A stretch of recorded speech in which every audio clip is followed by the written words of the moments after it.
여러분, ESG 이제는 존재 가치입니다. 하지 않으면 안 되는 거죠. 할 바에야 제대로 올바르게 정확하게 했으면 좋겠다는 것을 말씀드리고 싶습니다. 안녕하십니까. KR 컨설팅 이강락입니다. 요즘의 기업들의 가장 큰 화두가 무엇인가 생각하니까 딱 하나밖에 없네요. ESG라고 말하고 있는 단어입니다. 2021년 연초부터 시작해서 지금 현재 모든 기업들에게 화두가 되고 있고 또 관심을 가지고 있고 또 집중적으로 개선하고 있는 분야가 ESG 영역이라고 생각합니다. 환경에 대한 문제들이죠. 환경에 어떻게 잘 대응할 것인가, 그리고 사회적 책임을 어떻게 잘 할 것인가, 그리고 투명 경영을 어떻게 할 것인가에 관계된 내용들이 바로 ESG에 집약되고 있습니다. ESG를 어떻게 회사에 또 조직에 또 우리 생활 가운데 정착할 것인가에 대한 관심이 높아지고 있고 또 거기에 대해서 실질적으로 진정성 있는 개선 활동들이 관심 있게 도전되고 있고 노력하고 있는 것을 보게 됩니다. 그러한 관점에서 제가 경험했던 한 가지를 여러분에게 소개해드리고 싶습니다. 제가 어느 공장에 방문했습니다. 저는 사실 공장을 많이 방문합니다. 근데 그 공장 중에서 지금도 기억나는 인상 깊은 공장이 하나 있습니다. 내용이 뭐냐면요. 어느 공장을 방문했는데 그 공장에 들어간 입구 쪽에 자판기가 있었습니다. 저는 음료수 하나를 이제 그 자판기를 통해서 동전을 넣고 뽑았죠. 그래서 음료수를 손에 캔을 들었습니다. 캔을 손에 들면서 그 현장을 방문했어요. 현장의 견학 코스라든지 현장을 이제 들어가게 된 거죠. 지나가면서 또 공장의 라인도 보고 또 이렇게 중간중간 통로도 있고 쭉 돌아보면서 홀짝홀짝 손에 들고 있는 캔 걸 다 마셨습니다. 그리고 어느 시간이 지나고 나서요. 얼마인지 모르겠네요. 30분, 1시간 지났을 때 드디어 제 손에 빈 캔이 들려있게 되었습니다. 저는 익숙하게 빈 캔을 손에 들고 주변을 살펴보았습니다. 뭘 찾았을까요? 쓰레기통이요. 라인 끝에 가면은 공장의 곳곳에 적절한 곳에 쓰레기통이 많이 있지 않습니까? 저희가 방문했던 공장은요, 일반적으로 공장들은 쓰레기통이 참 많습니다. 그리고 쓰레기통 크기가요, 매우 커요. 그래서 그냥 발견해서 거기다 집어 던지면 되지 않겠습니까?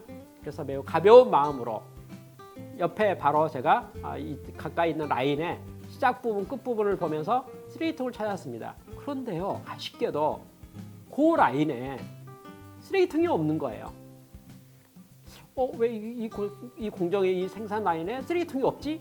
저는 생각해서 이 라인은 특수한 라인에서 쓰레기가 나오지 않는 공정인가 보다 라고 생각이 들었습니다. 공장은 어마어마하게 컸기 때문에 저는 가벼운 마음으로 옆에 라인을 갔죠. 그런데요, 그 옆에 라인에도 쓰레기통이 없는 거예요. 그 옆을 갔습니다. 없어요. 그 옆을 갔어요. 없어요. 저는 깜짝 놀라기 시작했습니다. 아니, 왜 쓰레기통이 보이지 않아? 저는 깜짝 놀랐습니다. 그래서 공장을 어쩔 수 없이 공장을 샅샅이 뒤졌는데요. 여러분, 그 큰 공장에요, 건물 안에 내부에 쓰레기통이 하나도 없는 거예요. 저는 당황했습니다. 공장 안에 쓰레기통이 없는 공장 처음 봤기 때문에 그렇습니다. 저는 어쩔 수 없이 공장 안에 쓰레기통이 이상하다라고 의심을 가지며 생각하면서 공장 밖으로 나왔습니다. 공장 외곽으로 나온 거죠.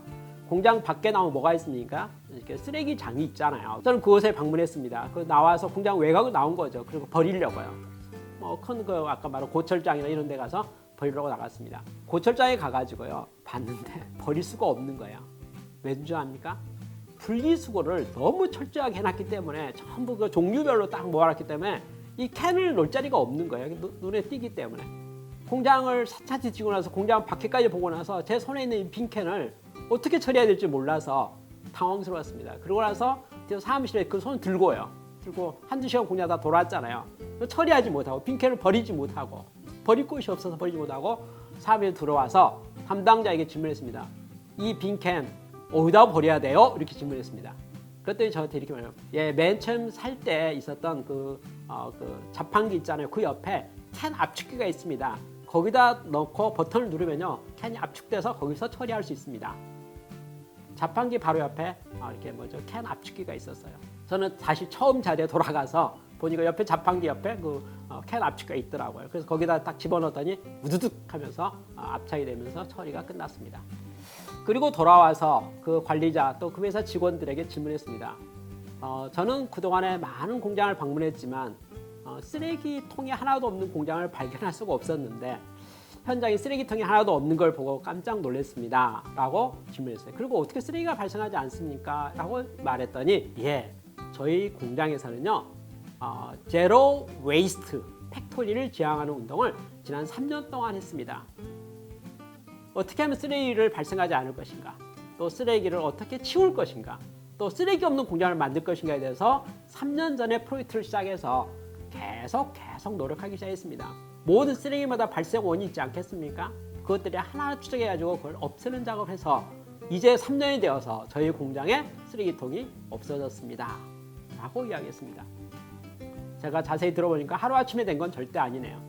여러분, ESG 이제는 존재 가치입니다. 하지 않으면 안 되는 거죠. 할 바에야 제대로 올바르게 정확하게 했으면 좋겠다는 것을 말씀드리고 싶습니다. 특별히 우리가 환경에 대해서 쓰레기가 매우 많이 나오는 현실에 대해서 제로 웨이스트 팩토리에 도전할 것을 특별히 권해드리고 싶습니다. 감사합니다.